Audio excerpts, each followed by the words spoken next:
لیکن ہوا یہ کہ اس میں یو این او کا کردار جو ہے وہ چینج ہو گیا. یو این او سے چینج ہو کے یو این سی بن گئی, یعنی یونائٹڈ نیشن کارپوریشن بن گئی. ٹھیک ہے.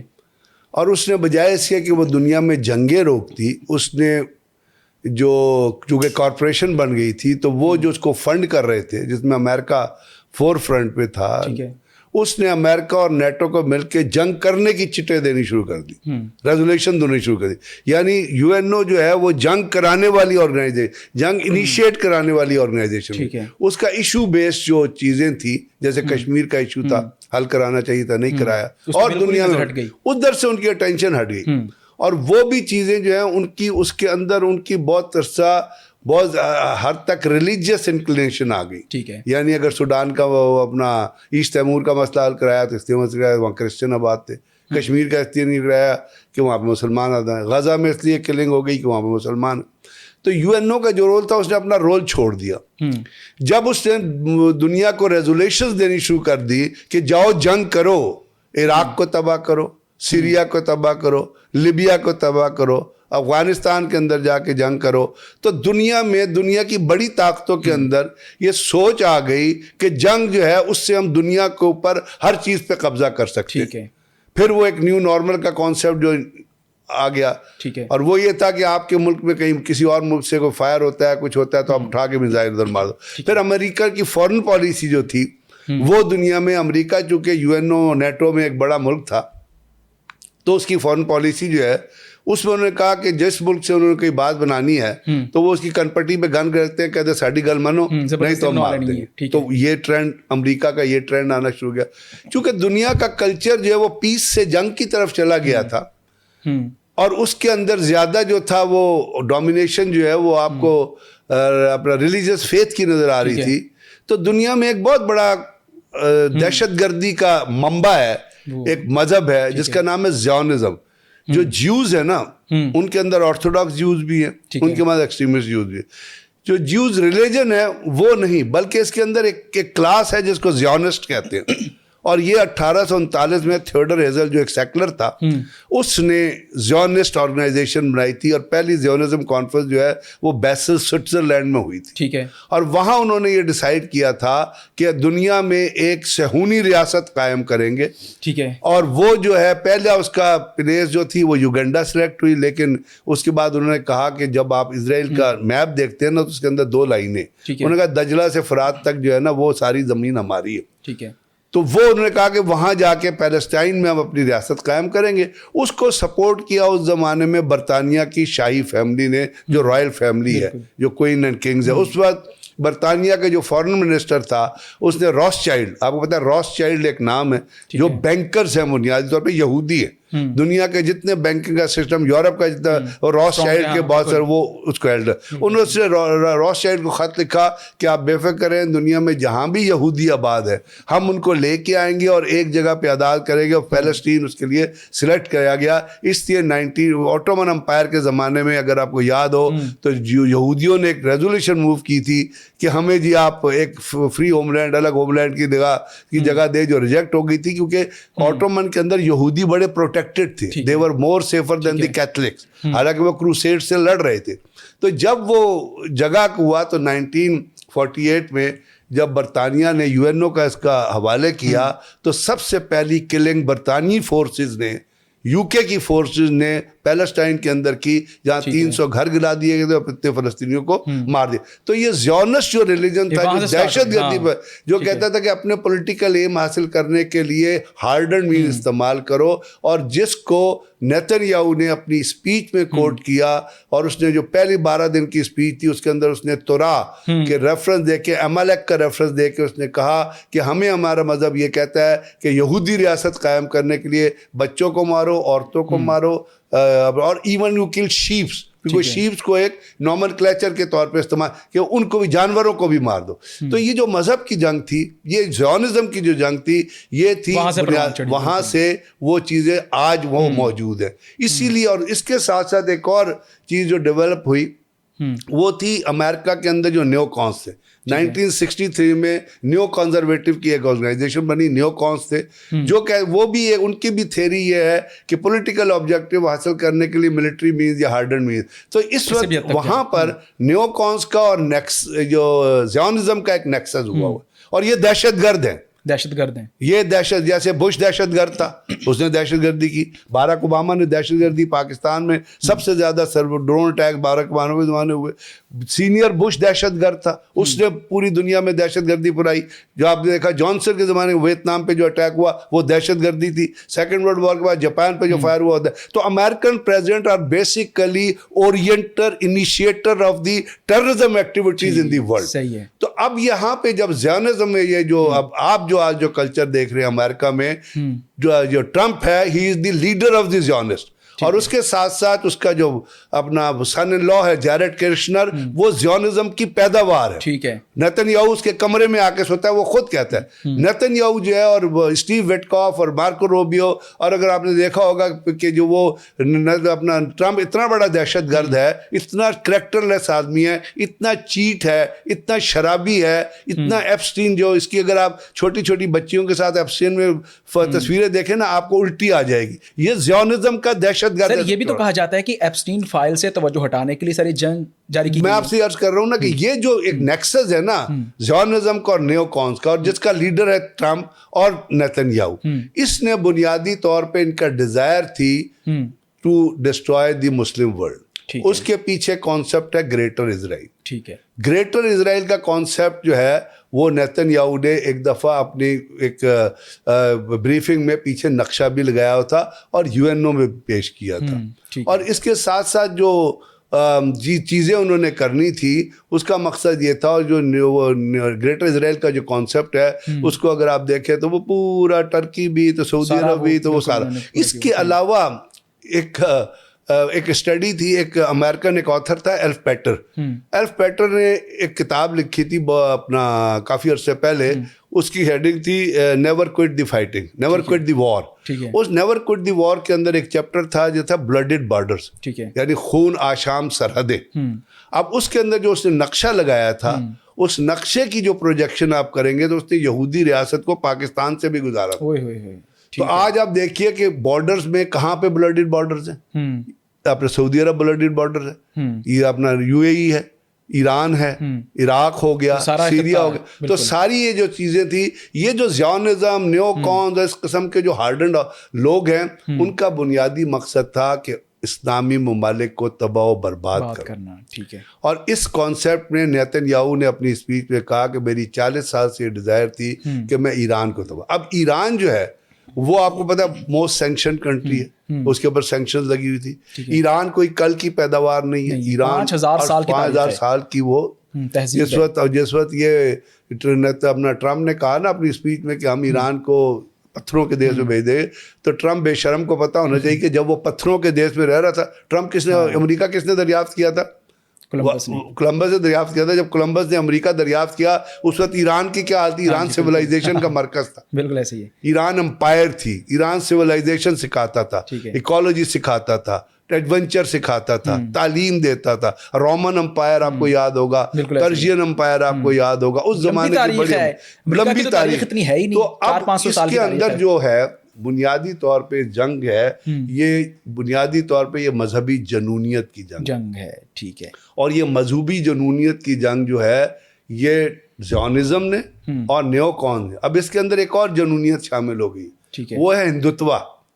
جو نریندر مودی جیسے دہشت گرد جو ہے نا, انہوں نے انڈیا کے اندر ہندو سپریمیسی کے اوپر کہ انڈیا کے اندر صرف ہندو رہیں گے, کیونکہ RSS کی فلاسفی یہ ہے, اور RSS کے جو پیدا کرنے والے تھے ہیجور اور ڈاکٹر امبیڈکر, وہ یہ کہتے تھے, ان کی انہوں نے اپنی جو تھیسس لکھی تھی اس کے ہیڈ میں انہوں نے یہ لکھا تھا کہ صرف انڈیا میں ہندو رہیں گے, اگر ہندو نہیں رہے, ہندو کے علاوہ اگر وہ کنورٹ نہیں کریں ہم سب کو مار دیں.